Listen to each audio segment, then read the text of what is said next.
Hello friends, आज की हमारी नई कहानी है सगा बेटा ना समझ सका तो बहू से उम्मीद बेकार है। दरवाजे की घंटी अचानक दोपहर को बजती देख निशिता सोचने लगी, अभी कौन आ सकता है इतनी भरी गर्मी में जहाँ सब आराम करने के मूड में रहते हैं। उफ करती जैसे ही दरवाज़ा खोला, सामने चौथे फ्लोर पर रहने वाली माला आंटी को देख उसकी तोरियां चढ़ने को हुई ही थी कि कॉल बेल की आवाज़ सुन समिता जी उठ कमरे से पूछने लगी, कौन है निशिता? माँ, वो माला आंटी आई हैं। कह निशिता समझ गई कि अब ना मम्मी जी आराम करने वाली हैं न माला आंटी जाने वाली हैं। बस फिर उन्हें घर के भीतर आकर सोफर पर बैठने का इशारा कर वो समिता जी के कमरे में आई। माँ, अब आपके आराम करने का समय है ना? शाम में तो आप लोग मिलते ही हो, फिर अभी इस भरी दोपहरिया में इन्हें भी अपने घर में आराम ही करना चाहिए था ना? धीमी से निशिता ने कहा। बोलो माला, कैसे आना हुआ? अभी तुम आराम नहीं करती हो? समिता जी ने पूछा। क्या कहूँ समिता, तेरी बहू जैसी मेरी बहू होती तो कहना क्या था। जब से उसने फिर से ऑफिस ज्वाइन किया है, 8 महीने की पोती को उसे मेरे भरोसे छोड़ जाती है। इन दिनों पोती के दांत निकल रहे हैं तो उसे लूज मोशन हो रहा है। अब बच्ची दिन भर डायपर में रहती है। साफ करते करते उसकी त्वचा लाल हो गई थी। आज सुबह वो जब बच्ची को नहलाकर तैयार कर रही थी तो उधर लाल त्वचा देखकर मुझ पर बरस पड़ी। आपके साथ रहती है ना, ये दिन भर आपने क्या कर दिया मेरी बेटी के साथ? बताइए। मैं लाख बोलती रही, मैं क्यों करूँगी, पर वो ना मानी। बेटा तो शहर से अधिकतर बाहर ही रहता है, तो मुझे बोली चलिए डॉक्टर के पास। आप भी। मैं बोली मैं क्यों जाऊँ, तो बोलती है आप ही बताइएगा ना, आपने क्या किया है इसके साथ। भला बताओ, अपनी पोती के साथ क्या करूँगी मैं। हार मानकर मुझे भी साथ जाना पड़ा। डॉक्टर ने देखते ही कह दिया, बच्चे की त्वचा मुलायम होती है। आप बार बार उधर साफ कर रही हैं, इसलिए लाल हो गया है। फिर उधर लगाने को दवाई और पाउडर दिया। जब बाहर निकलकर मैं बोली, बहू कमाल करती हो तुम। भला मैं अपनी पोती को कुछ क्यों करूँगी, तो कहती है आप पर भरोसा नहीं है। वो तो आपके बेटे ने कहा हुआ है, माँ से अच्छा कौन ध्यान रखेगा, इसलिए आप हमारे साथ रहती हैं।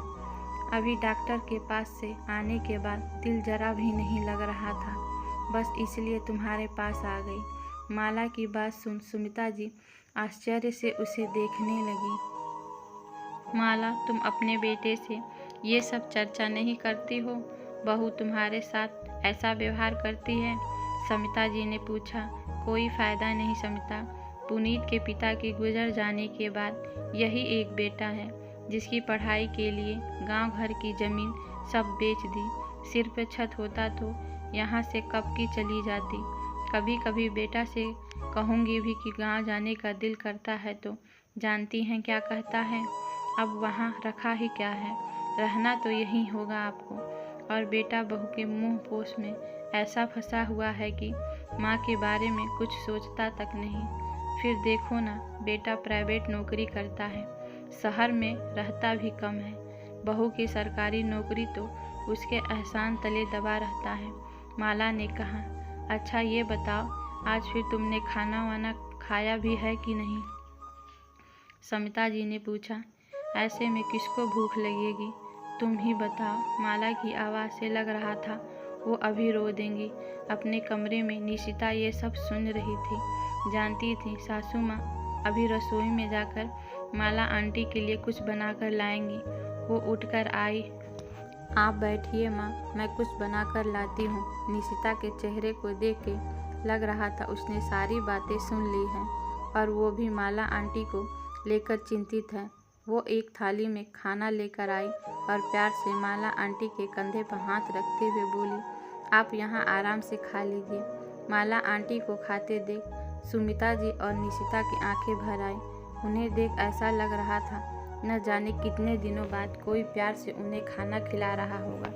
खाना खाकर हाथ धोकर जब वो आकर बैठी, निशिता ने कहा, आंटी, बहू तो मैं भी हूँ, पर आपकी बहू की बात सुनकर मैं सोच में डूब गई।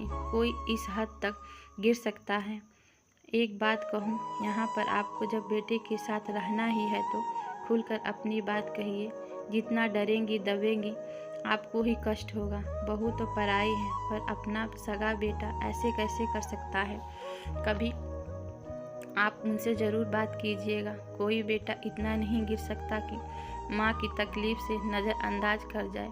प्लीज़ आंटी, आप एक बार बहू से नहीं बेटे से ज़रूर बात करें। निशिता की बात सुन समिता जी ने भी यही सलाह दिया। माला जी ने हिम्मत करके उठी और अपने घर जाने के लिए, पर उनके कदम बता रहे थे। जो बातें इन लोगों ने इतने आराम से कहने को कह दिया, वह 4 साल से बीत रही है उन पर। जब से बहू आई है, बेटा भी बदल गया है। एक बार नहीं 1000 बार वो कोशिश कर चुकी हैं, पर जो नहीं बदला वो बेटे का माँ के लिए व्यवहार। दोस्तों, किसी को सलाह देना कितना आसान होता है ना, पर जिस पर बीत रही है वही जानता है क्या हो रहा है, क्या हो सकता है। बस आप सबको इस बात से रूबरू कराने के लिए एक महिला की ज़िंदगी अपने ही बहू बेटे के साथ किस तकलीफ़ से गुजरती है, वह चाह कर भी सबसे सब नहीं कह पाती है। दोस्तों, अगर आपको हमारी कहानी अच्छी लगती है तो प्लीज़ हमारे चैनल को सब्सक्राइब करें और वीडियो को लाइक करें। धन्यवाद।